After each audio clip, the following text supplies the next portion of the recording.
In a stunning victory for cattle ranchers and liberty, U.S. District Judge Gloria M. Navarro ruled against federal prosecutors in their attempt to convict Nevada rancher Cliven Bundy and his two sons. Today, we'll be discussing this ruling and what it means. I'm Robin Kinderman, and you're watching JBS Straight Talk.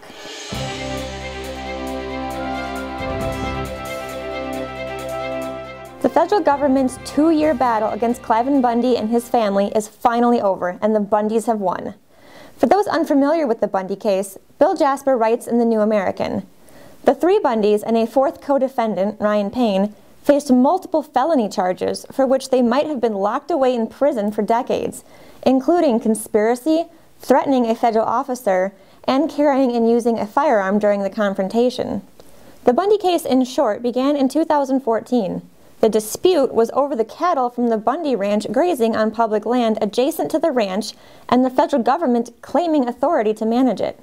The feds went to seize the cattle, but the Bundys and many armed supporters stood in the way. For the past 2 years, those charged have been serving time while being publicly smeared in the media. However, through it all, Cliven Bundy has stood for what he believed was right. The New American quoted Bundy as saying, "I've been a political prisoner for right at 700 days today. I come in this courtroom an innocent man, and I'm going to leave as an innocent man. My defense is a 15-second defense. I raised my cattle only on Clark County, Nevada land, and I have no contract with the federal government.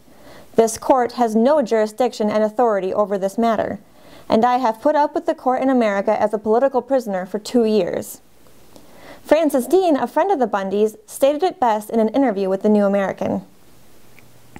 Cliven didn't give up, basically because he just did not embrace the federal government telling him how to be a cattle rancher.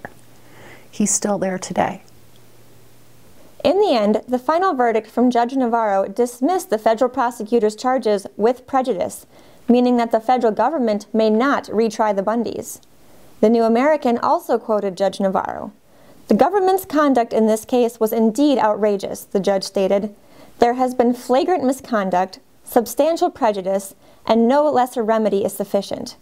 The judge found prosecutors had engaged in a deliberate attempt to mislead and had made multiple misrepresentations, both to the defense and to the court, regarding evidence that they are required to produce for the defense. Instead, they had repeatedly concealed and/or denied the existence of the evidence. You know, Cliven Bundy's a hero with a face. Right? We all know what he looks like. We know what he looks like with his cowboy hat and his wife, God bless her. But I think that each one of us need to be an everyday hero. Later in the interview, Francis stressed the importance of the Constitution. "I also want to make sure that everyone understands that if you have not read the Constitution, you do not know what your rights are." She is exactly right. If you do not know the constitutional limitations of the federal government, then how can you elect those that will?